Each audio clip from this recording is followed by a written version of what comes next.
Tem compressor que o relé térmico dele está interno. Aí tem compressor que você não tem o relé térmico interno, você tem ele externo, que é aquele componentezinho que vai em cima dele ali, afixado com uma tampinha, em contato da parede ali do compressor, da cabeça ali, a parte metálica do compressor. Então, não necessariamente é um problema de elétrica, os componentes estão fazendo o papel dele. Aqui seria a carga realmente queimada, porque eu coloquei ali uma fita isolante justamente para simular que o filamento interno está queimado, está aberto, não está proporcionando caminho para a circulação de corrente, ou seja, eu não tenho corrente, eu não tenho caminho, é igual pegar aquela chave e abrir, seria a mesma coisa, eu fiz a mesma coisa disso, só que de uma forma ali que, então você nota que é tudo da básico para o mais avançado, mas quando você entende a base, eu achei que vocês foram muito independentes, foi bem rápido nas análises. Não, é aqui, vamos para a carga. Aí uma outra coisa que eu também observo, beleza, vou abrir as caixinhas, estou com problema e tal. Não precisa esquentar a cabeça em fechar de novo. Resolve todos os problemas logo e depois você monta tudo. Porque tem isso de ser problemas parciais. Às vezes você acha que você resolveu aqui, mas não era só esse problema. Aí tem mais, aí tem que desmontar de novo, aí vai e desmonta. Então, para ser um negócio mais direcionado, organização também é importante. É uma coisa que eu também fiquei observando para depois, na hora de colocar, onde estavam as tampinhas, os parafusos. É porque às vezes eu estou aqui, beleza, caiu, mas às vezes eu estou numa escada, aí caiu o parafuso, aí perdi o parafuso, aí já vai dar ruim, eu vou ter que adaptar. Já começa o negócio a ficar um pouco complicado. Então, organização também é importante. Mas entender, primeiro, não, o meu objetivo aqui, o meu objetivo nesse momento aqui é acender a carga. Beleza, a carga não, aí vamos supor, ela não atendeu. Aí beleza, você vai fazer as medições para ver, tá chegando tensão na carga? Tá chegando tensão, que no caso é aqui, né? Aqui você já mediu, eu vi que vocês mediram, inclusive, não, tá chegando sim, mas peraí, não tá acendendo por quê? Aí tirou aqui no intuito de fazer a medição, aí fez, tá chegando. Pô, tá chegando na carga e a carga não está acendendo, qual que é a proteção dessa carga? É isso que eu vou buscar entender. Nesse caso aqui a gente não tem, então tira a lâmpada, provavelmente ela está queimada. Agora, se fosse um motor, vou procurar entender. Se fosse um chuveiro, vou procurar entender por que não está aquecendo, no caso ali. Vou dar uma olhada lá no resistor, que tem lá para ver se ele não queimou.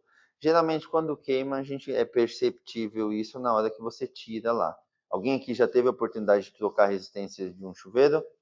Já? O que acontece quando a gente não está aquecendo, que a gente desmonta para olhar a resistência? Como que a resistência está? É, ou, ou solta, né? Ou ela rompe, né? Ou ela rompe, né? Em função da alta temperatura.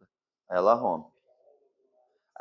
Se você tem que ficar refazendo direto, agora você já tem conhecimento para entender por que ela fica queimando assim direto. Aí se não trocar, não queima mais nunca. Fica queimada direto e eu tomo banho gelado. Mas, basicamente, entender, não tô, que é a proteção, da proteção, eu vou fazendo as análises. Aí, beleza, aqui a gente tinha outro problema que agora não era a carga. Era até, claro que eu não ia pôr o mesmo problema, né? Eu vi que vocês ainda foram lá para ver, não, pera aí, deixa eu ver se é isso mesmo, para confirmar. E aqui eu quis também motivar uma outra coisa, que é a abordagem da continuidade com o instrumento. Por quê? Vocês nunca, vocês nunca vão ter condição de ter uma situação como essa aqui, que um eletroduto está aqui do lado, que você vai ter condição de olhar o cabo por dentro dele. Não, isso você vai medir com a continuidade. Igual vocês já fizeram na linha, eu vi que vocês bateram. Tanto no paralelo, eu não me recordo se aqui vocês fizeram com paralelo, vocês mediram continuidade, mas eu vi que o Lucas ali e o Tailan fizeram, mas eu vi que vocês fizeram ali, vocês foram da continuidade dali para cá. Se fosse em outro painel, aí eu vou colocar um exemplo, às vezes, do ar-condicionado, do nosso... Ah, eu não tenho condição de fazer, por exemplo, isso do painel lá do condensador até o evaporador com o cabo PP. Não tenho. Aí, geralmente, o que eu faço? Ah, eu vou ver. Se o cabo PP tem 3 vias, eu solto lá na condensadora, solto no evaporadora, emendo num dos lados dele, eu junto duas das pontas. Então, vamos supor que eu estou aqui com um cabo PP aqui, vai, de 3 vias, ligando aqui o condensador no evaporador. Beleza. Aí, isso aqui está uma distância muito grande. Aí, o que eu vou fazer? Cara, eu pego aqui, solto do evaporador, solto do condensador, junto duas delas aqui. Geralmente os cabos PP vão ter cores diferentes. As vias do cabo PP, você vai ter cores diferentes. Aí junta lá preto e branco. Aí vai lá do outro lado e mede. Tem que dar continuidade? Tem que dar, não tem? Se não der, tá rompido. Aí a gente precisa entender. Ah, não consigo ver e tal. É a única forma. Se não conseguir ver, então a gente vai ter que passar outro cabo se tiver embutido, mas, ou seja, não vai funcionar se tiver rompido. Então, eu queria abordar isso também propositalmente, porque isso no campo acontece. Acontece às vezes da máquina, a gente está lá, já aconteceu, inclusive, posso falar de um caso, a gente estava com uma máquina, era um sistema VRF, que ficava com os condensadores a mais ou menos uns 4 andares do ambiente que estava sendo atendido, ficava para cima, e aí a máquina falhando comunicação, falha de comunicação, falha de comunicação, falha de comunicação. Aí quando a gente foi fazer a verificação do cabo de comunicação, a gente fez esse esquema, soltou o cabo, emendou, aí chegou lá e identificou que não estava chegando. Aí, quando estava lá no 5º andar, a gente desceu, o pessoal estava em obra e acho que alguém bateu alguma coisa, ele rompeu.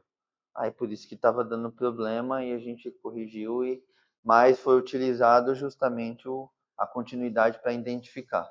Então, é aí uma aplicação prática.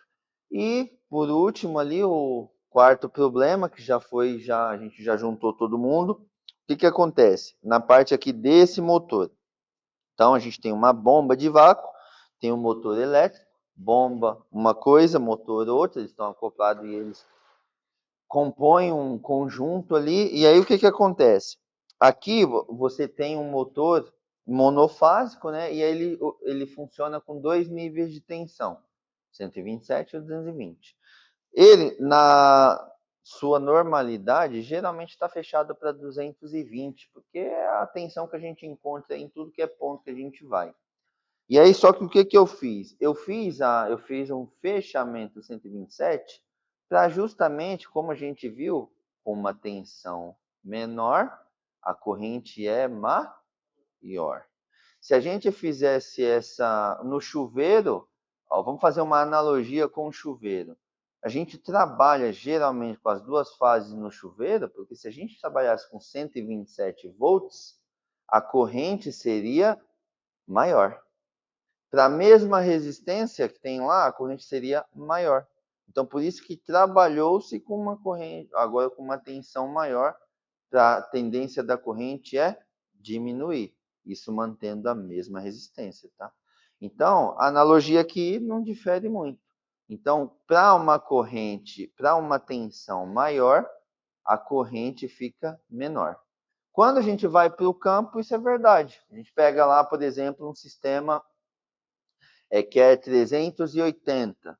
Ele tem uma corrente menor do que, por exemplo, se esse mesmo sistema, equipamento, tivesse uma corrente de 220. Tanto que quando a gente olha os motores trifásico, nós temos aqui níveis de tensão e é a mesma pegada. Se a gente olhar, se aproximem aí para a gente dar uma olhadinha aqui, dar uma interpretada aqui no que ele está querendo dizer aqui para a gente. Então, ó, aqui nós temos 2 níveis de tensão aqui, ó, 220 e 380. Aqui eu diferi um pouco daqui. Mas ó, a analogia da corrente é a mesma coisa. Para 220, 11,4 ampere. Para 380, 6,6. Ele tende a cair.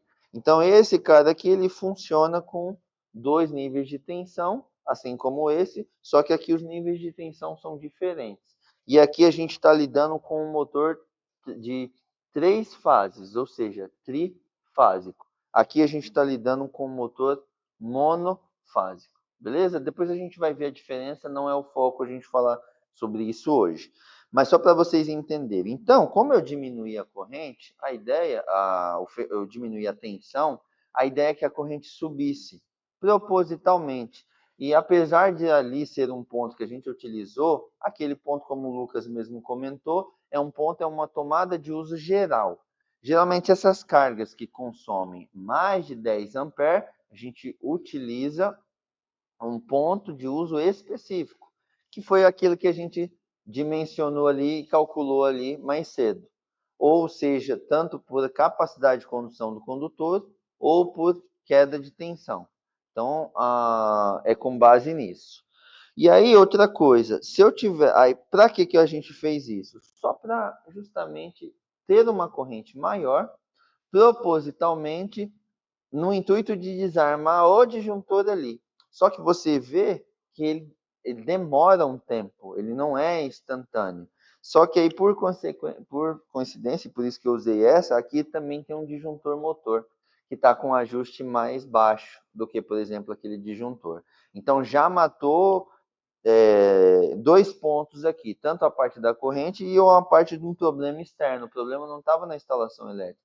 O problema estava na carga que estava sendo ligada num ponto inadequado. Nem sempre o problema é da parte elétrica. Às vezes é só a carga que está subdimensionada, por exemplo, e está ligada num local errado, onde na qual não suportaria. E aí, respondendo também uma outra questão, se eu tirasse ali daquele ponto e colocasse nesse, não posso fazer isso porque eu tenho que mudar o fechamento do motor. Não é porque ele trabalha com as duas níveis de tensão que o fechamento vai ser o mesmo. Na hora de fazer o fechamento das pontas, a gente vai falar sobre isso melhor quando a gente estiver falando sobre motores, vocês vão ver lá que eu vou trabalhar com, aqui ó, aqui dá para ver, é a mesma coisa daqui ó, 220 e 380. O motor, esse é um motor de 6 pontas. Então, ele trabalha com dois níveis de tensão. Por quê? Ele tem 3 bobinas aqui no seu interior. Então, aqui no fechamento, ele me fala o seguinte. Ele vai ter aqui L1, L2, ele vai ter UVW. Aí ele vai ter aqui aí vai ter 1 e 2. O V, 1 e 2, o W, 1 e 2. Que é entrada e saída, entrada e saída, entrada e saída. Aí, então, totalizando 6 pontas. Aí, o que ele fala? Os cabos geralmente estão identificados, tá? Se a gente pegar aqui uma chave, a gente olha aqui, ó.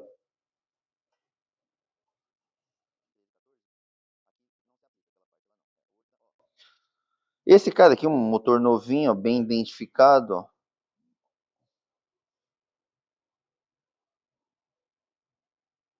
Ó. Ele fala aqui que é o 2.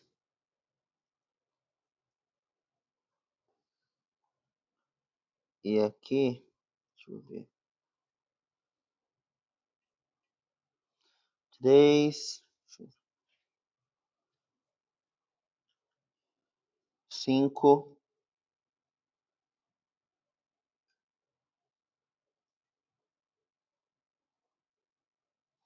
Ele vai nomear de 1 a 6. Pares que você tá. O que acontece? Aqui ele te dá em termos de U, de V e de W. Quando a gente for olhar lá as bobinas, eu vou explicar para vocês o que é isso de numeração. Porque ele pega 3 bobinas, coloca uma do lado da outra. Na lousa eu consigo fazer isso. Então ele coloca uma do lado da outra, aí vai ter entrada e saída. Aí ele começa 1, 2, 3, 4, 5 e 6. Aí aqui só vai sair para você as numerações.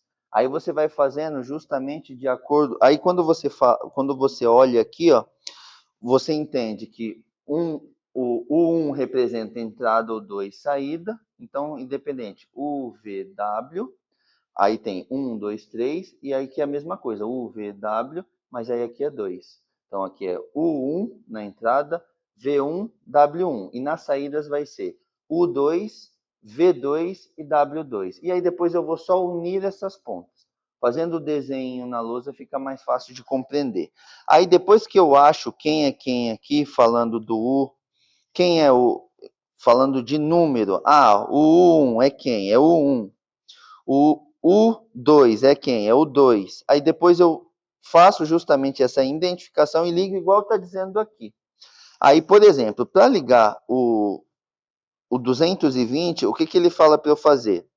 Ele fala para eu ligar o U1 com o W2, o V1 com o 2 e o W1 com o V2. Aí eu peguei, liguei, eu vou ter, 3 pares aqui ligados, aí eu vou entrar com a L1, L2, L3 em cada par desse. Beleza. Essa vai ser a minha ligação triângulo. Depois a gente vai falar sobre isso. Agora, aqui tá fechado para eu ligar 220. Eu não posso ligar 380 desse jeito. Se eu quiser ligar 380, eu desfaço tudo isso aqui. Aí agora eu vou para cá. Vou ligar o que aqui? Eu vou pegar o W2, o U2 e o V2. Aqui vai ser saída, saída, saída. Se a gente está falando 1, 2, 3, 4, 5 e 6, eu vou ligar 2, 4 e 6. Aí eu vou curto-circuitar o 2, 4 e 6, igual ele está falando aqui, ó. 2, 4 e 6 eu vou ligar, e aí as outras que sobrou eu vou ligar a cada entrada de fase. Aí essa é um fechamento triângulo. Não se prendam a isso. Depois com imagem fica mais fácil eu explicar para vocês o porquê que a gente faz isso e o que acontece com a tensão quando a gente faz isso em cada bobina. Beleza? Nesse primeiro momento é só para que vocês entendam. Então, quando a gente pega ali, tira do TUG para pôr para o TUI, não posso fazer isso sem antes ir ali, olhar na placa do motor e ajustar aqui a ligação. Beleza? Só para esse entendimento. Entendido até aí? Então, fechou. Aqui, beleza, a gente monta de novo.